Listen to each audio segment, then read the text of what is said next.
नमस्कार, रामकृष्ण हरी मंडळी, तुमचं स्वागत आहे माझ्या किचन मध्ये। तर आपण असं स्पेशल आज आषाढी एकादशीसाठी एकदम छान असा आणि झटपट होणारा फराळ बनवूया। आणि त्यासाठी एवढंच साहित्य लागणार आहे आणि एकदम झटपट, चमचमीत आणि खायला तर इतका टेस्टी।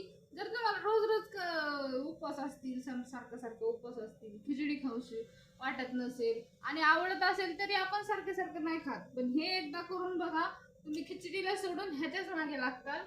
तुम्ही एकदा नक्की ट्राय करून बघा। तर बघूया, आपण घेतलेला आहे साबुदाणा। आपल्याला एकदम थोडक्यात साहित्यामध्ये आपल्याला हे बनवायचे आहे, म्हणून मी थोडंसं 1-2 चमचे, मोठे 2 चमचे साबुदाणा घेतलेला आहे। आणि हे आहे वरईचे तांदूळ।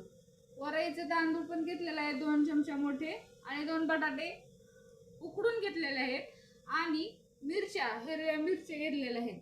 तर एवढ्या 4 साहित्यामध्ये आपल्याला झणझणीत असा फराळ बनवायचा आहे। तर आता आपण अशी कढई तापायला ठेवलेली आहे, आणि आता आपण त्यात साबुदाणा असं एकदम गवळा भाजून घेणार आहे। आणि लय पण नाही भाजायचा आपण साबुदाणा, एकदम गरम होईपर्यंत भाजायचा आहे ते आपल्या साबुदाण्याला। जो साबुदाणा आहे ना, तो चांगला गरम झालेला आहे, आणि आपल्याला एकदम गरम असंच भाजून घ्यायचं आहे। बघू शकता ते असं गरम झाल्याच्यामुळे थोडंसं फुगल्यासारखं झालेलं आहे। आणि आता आपण लगेच त्यात वरईचं तांदूळ पण भाजून घेऊया। वरईचे तांदूळ पण आपल्याला गवळा असंच भाजून घ्यायचे, एकदम असं लय करपस्तवर किंवा अशा पद्धतीत नाही। बघू शकता आपलं वरईचे तांदूळ आणि हे भाजलेलं आहे। वरईचे तांदूळ असं फक्त पांढरं होईपर्यंतच आपल्याला भाजायचं आहे। हे बघू शकता आपण वाटून घेतलेलं आहे। थंड झाल्याच्या नंतर ना असं एकदम बारीक पण नाही होणार, एकदम मोठं पण नाही ठेवायचं आपल्याला, एक आपला रव्यासारखं असं ठेवायचं आहे। याला अशा पद्धतीत वाटून घेतलेलं आहे। वरईचं आणि साबुदाण्याचं पीठ करून घेतलेलं आहे, आणि आपले जे 2 बटाटे होते ना, ते खिसून घेतलेले आहेत किंवा चुरून घ्या, ते पण यात आपल्याला टाकायचे आहेत। आणि आपली 1-2-4 मिरच्या पण हिरव्या, ते पण टाकायच्या आहेत। जर तुम्हाला जसं तिखट पाहिजे तसं टाकून घेऊ शकता। चवीपुरतं असं मीठ टाकायचं आहे आपल्याला। सगळं मिक्स करून घेऊया। हे बघू शकता आधी आपल्याला ह्या बटाट्याचं सगळं मिक्स करून घ्यायचं आहे। हे बघू शकता आपलं। आता आपण याच्यात थोडं करून एक पिठाचा गोळा मळून घेऊया। आता आहे ना, आपण थोडंसं तेल घेऊया, आणि तेलात आपण हा गोळा मळून घेऊया चांगला। आणि 5 ते 7 मिनिट आपल्याला फक्त याला रेस्ट करायला ठेवायचं, म्हणजे यातला साबुदाणा जो आपला वरईचा तांदूळ आहे ना, तो फक्त एकदम त्या पाण्यामध्ये एकदम भिजून फुगेल आणि एकदम चवदार लागेल। त्यासाठी एकदम 5 ते 7-10 मिनिटं आपल्याला याला असं झाकून ठेवायचं आहे। आता आपलं पीठ चांगलं एक 10 मिनिटं रेस्ट झालेलं आहे। आपण आता आहे ना, त्याला चांगला असा एक छोटासा गोळा करून घेऊया। हे बघू शकता एक असं छानपैकी आपल्याला एक प्लास्टिकचा कागद घ्यायचा आहे। प्लास्टिकचा कागद स्वच्छ असा पुसून घ्यायचा आहे, आणि प्लास्टिकच्या कागदाला आहे ना तेल लावायचं आहे, गोल अशा प्रकारे तेल लावायचं। आपलं आता पीठ चांगलं एक 10 मिनिटं रेस्ट झालेलं आहे। आता आपण त्याचा असा गोळा करून घेऊया। हाताला आपला तेल लावायचं आहे आणि असा चांगला गोळा करून घ्यायचा आहे। बघू शकता असा गोळा करायचा, आणि असं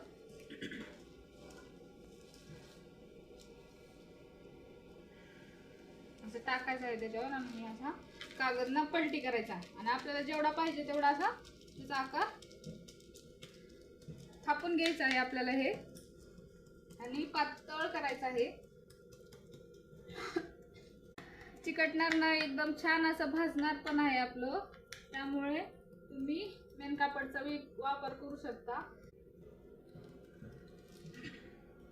बघू शकता अशा प्रकारे। आणि ना आपल्याला ना एक छान अशी याचा आकार काढून घ्यायचा आहे, अशी गोल पुरी काढून घ्यायची आपल्याला। हे बाजूचं काढून टाकून द्यायचं, म्हणजे आपल्याला दिसायला पण छान दिसलं पाहिजे, म्हणून हे बाकीचं आहे ना ते काढायचं। तर बघू शकता किती छान अशी आपली उपवासाची पुरी तयार झालेली आहे।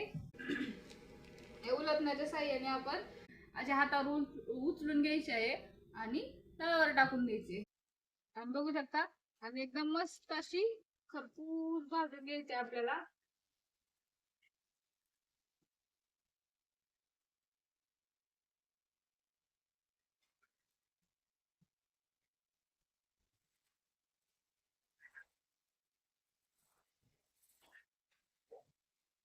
बघा कसे दिसायला पण छान दिसत आहे.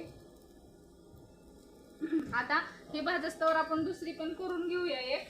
आधी याला तेल लावून घ्यायचं आहे. मस्तपैकी असा एक गोळा काढून घ्यायचा, त्याला तेल लावायचं, चांगलं मळायचं हातात आणि थापून घ्यायचं.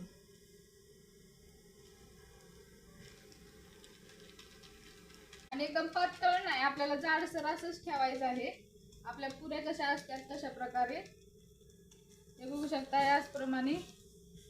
आणि असं एक छानपैकी आपल्याला गोल करून काढून घ्यायची. बघू शकता कसं एकदम छान दिसत आहे. आणि आता तुम्हाला उचलायला पण व्यवस्थित येणार आहे. हे बघा, बघू शकता मी असं एकदम अलगद ह्याला उचललेलं आहे. अशा प्रकारे आपल्या सगळ्या पुऱ्या करून घेऊया आपण. एकदम भारी असे आपले हे पराठे तयार झालेले आहेत. आणि बघू शकता भाजायला पण किती सोपे. फक्त आपल्याला एकदम मंद आचेवर भाजून घ्यायचे आहेत. का तर ते आतला आपले सगळे त्यात मिक्स केलेले पदार्थ आहेत ना शिजले पाहिजेत, म्हणून आपल्याला एकदम गॅस बारीक करून त्याला भाजून घ्यायचे आहेत. आणि बघू शकता कसे भाजल्याच्या नंतर कसे छान असे दिसत आहेत. तुम्हाला आहे ना अजून एक दाखवते भाजून. बघू शकता असं आपण किती इझिली हातावर उचलू शकतो. अशा प्रकारे आपण तव्यावर टाकून चांगलं मंद आचेवर भाजून घेऊया. तर बघू शकता आपला हा एकादशीचा फराळ एकदम साध्या आणि सोप्या पद्धतीत तयार झालेला आहे. तुम्ही बघू शकता किती मऊसूत अशा आपल्या हा धपाटे झालेले आहेत. तुम्ही धपाटे पण म्हणू शकता किंवा छोट्या छोट्या अशा पुऱ्या पण म्हणू शकता. आणि बघू शकता किती एकदम मऊ झालेले आहेत. तुम्ही याला दह्या वगैरे सोबत पण खाऊ शकता किंवा आंबट गोड चटणी आपण जी बनवतो घरी त्याच्यासोबत पण खाऊ शकता. अशा प्रकारे हा नाश्ता किती सुंदर दिसत आहे बघू शकता तुम्ही. तुम्ही पण नक्की ट्राय करा आणि माझ्या चॅनलला जाऊन सबस्क्राईब करा. धन्यवाद.